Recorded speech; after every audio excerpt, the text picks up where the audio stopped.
Hi, everybody. This is Jordan McConnell, host of Crohn's Veteran. I'm joined by my co-hosts, CJ Cabrera and Hello, Renika everybody.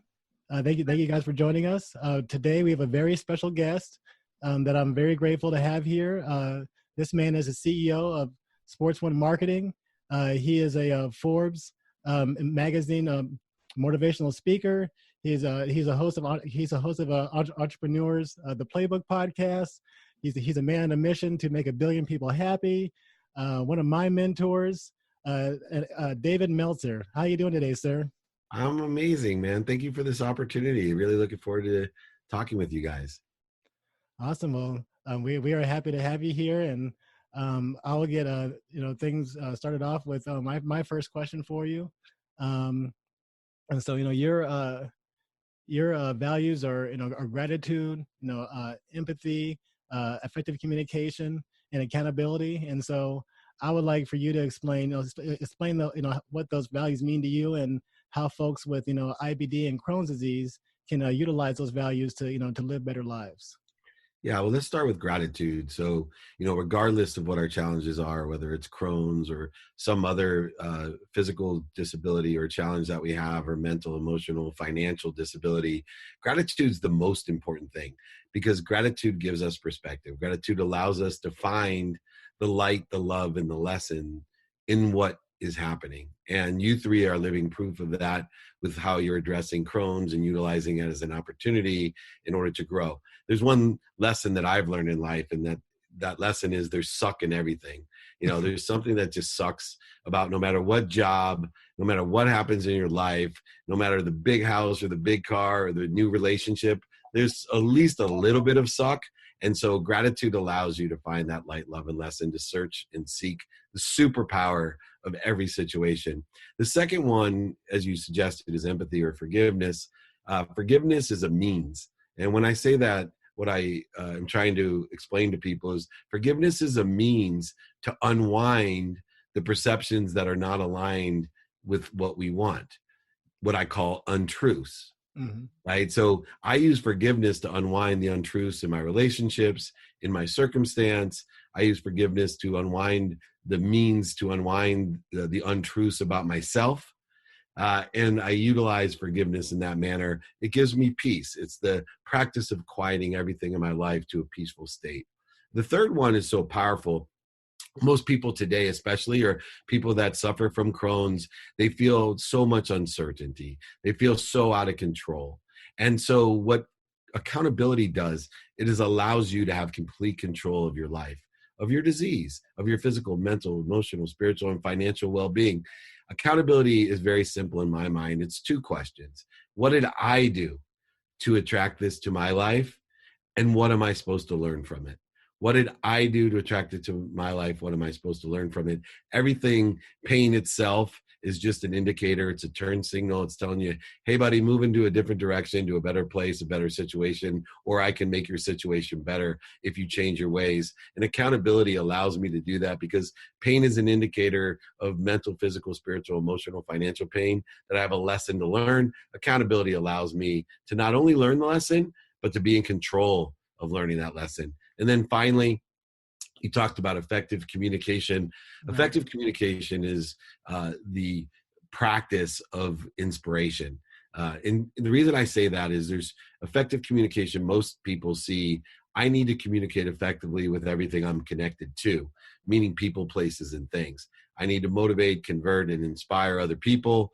But what they're forgetting is effective communication far reaches beyond just what we're connected to. It's what we're connected from. And so effective communication to me is the reminder that I am always connected to the greatest source of love, light, and lessons, the greatest source of power that ever existed. And my responsibility and accountability is to allow it to come through me with appreciation, with gratitude, and the ability to add my own personal superpowers or values to it and give it away to everything that I'm connected to. I don't give so I can receive. I actually, through effective communication, receive so I can give. That's awesome, David. Thank you for breaking that down and explaining that to everybody. CJ, I think you had a So, a couple of questions too. What's on your mind? Yes, I had my first question for you, David, is that how do you stay motivated and on track while fighting pain and being like medicated? Because that's one of my biggest downfalls for me is that I wake up in the morning with a bunch of pain, and the first thing I go to is cannabis because it's instant relief for me. And then I use the indica strain, which is like mostly a body high, and when you smoke that, that just like takes out the motivation away from you, you know. Yeah. So number one, we need to decipher the 3 steps of inspiration. What's causing that interference or corrosion to that great source of power, light, love, lessons, health, wealth, well-being. And the first is motivation.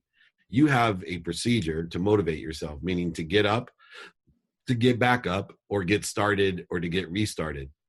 Where your system and procedure has to change is in the conversion from the motivation, which motivation is a short-term solution, as you're finding out, converting into inspiration, which is the longevity of the enjoyment of the consistent, everyday, persistent pursuit of that potential. So what I would do is, utilizing whatever substance it is in order to help reduce and relieve the pain, but find another mechanism, right? Breathing, meditation.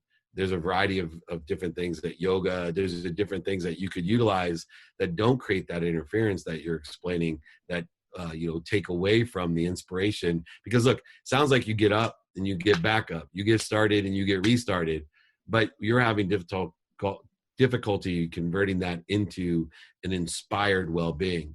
And so what we have to do is test things, see what's right for you, variety of mechanisms, be more interested than interesting, maybe find some more mentors that have alternative solutions that have dealt with, especially in sports. A lot of people, a lot of people have Crohn's, et cetera, but a lot of people suffer some of the same ailments of fatigue and exhaustion and, mental fatigue and exhaustion as well, and be able to use different mechanisms to convert and to become inspired. Thank you, David, for sharing. Sure. My second question for you is, do you know anybody in the cannabis industry who has IBD? And could you possibly connect him to me? I know people in the cannabis industry at a very high level that would know people that have Crohn's, et cetera. So I would be more than happy to introduce you to some of the largest funds that are dealing with the multiple of companies. Specifically, I'm sure there's some that are dealing specifically with this issue. So I'd love to make that introduction to those hubs so that, as a sponsor, I know someone that knows someone. Does that sound fair? Yes, thank you, David. I'm going to go ahead and pass it to Renika so she can speak. I'm smiling because CJ. Good afternoon.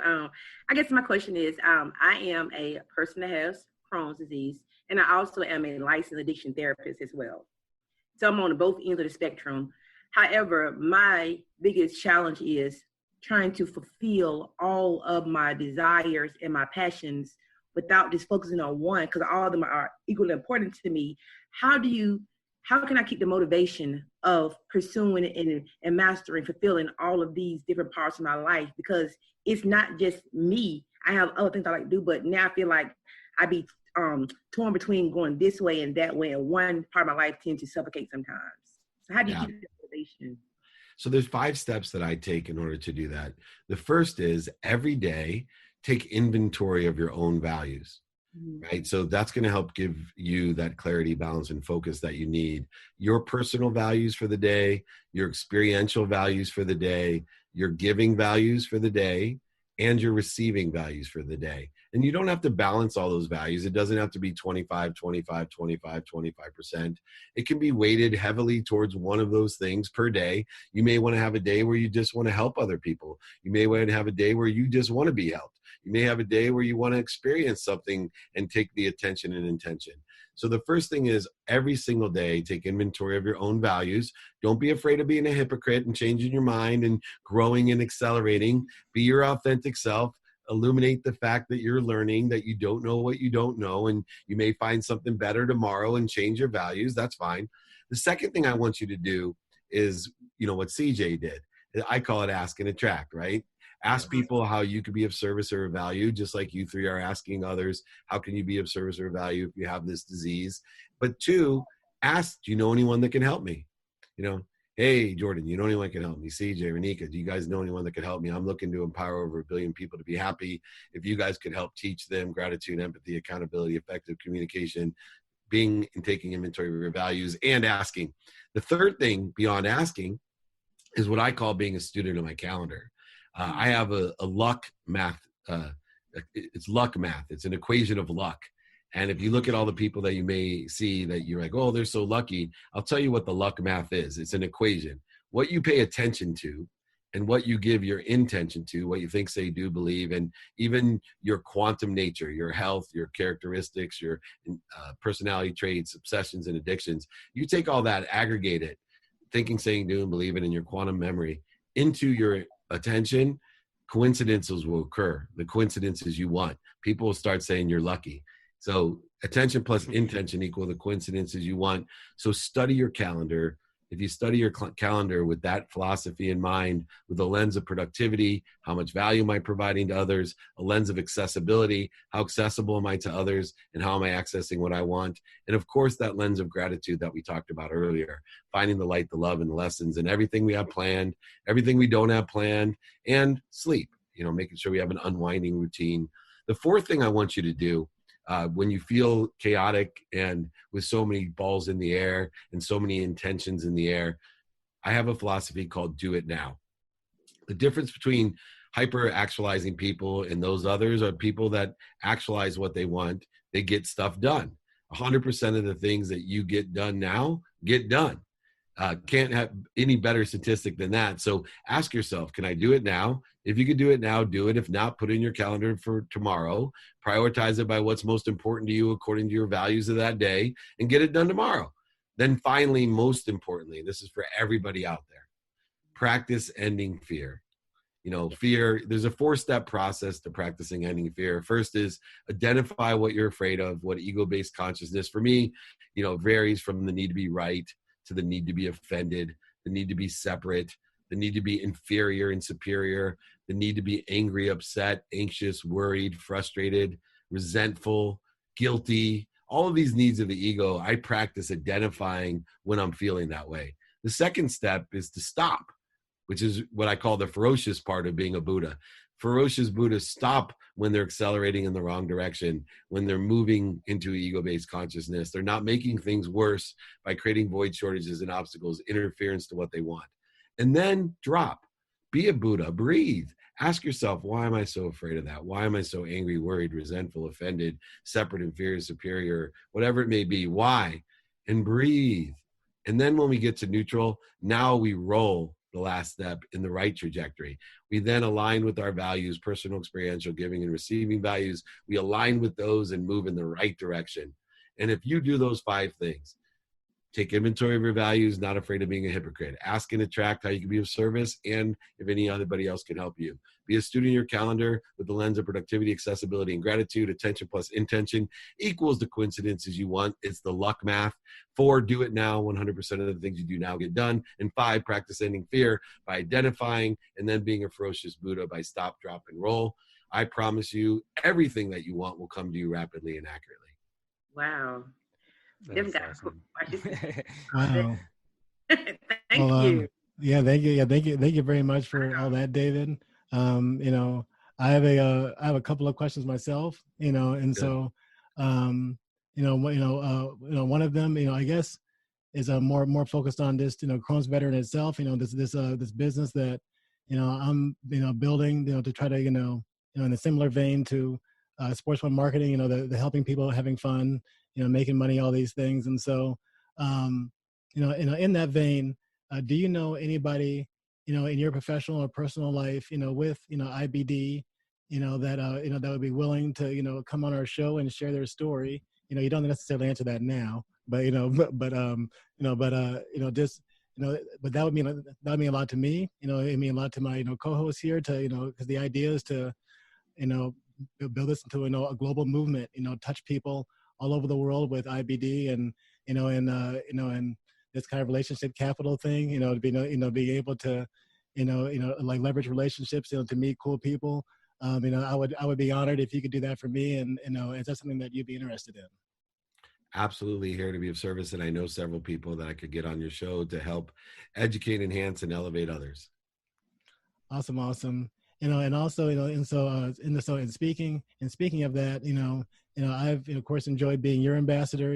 Sharing your content. You've definitely inspired me. Not a lot of people know this, but I've been following David for like the past 6-8 months or so, and I actually traveled halfway across the country, just to meet this guy because, he said that he could help me, and he has, and so in more ways than one, and so if you could return the favor and be an ambassador for us, and like you said, uh, you know show some people about our mission and stuff, I'd greatly appreciate it. And but also if you could just that your mission to empower or make a billion people happy, if you could explain to our audience the thinking behind that, and what and how you hope to do it. Absolutely. I not only hope to do it, but it's already done. And it's done because there's people like you three, and I'm only reverse engineering what I believe to be true, meaning I'm connecting the dots backwards from what is already done into reality.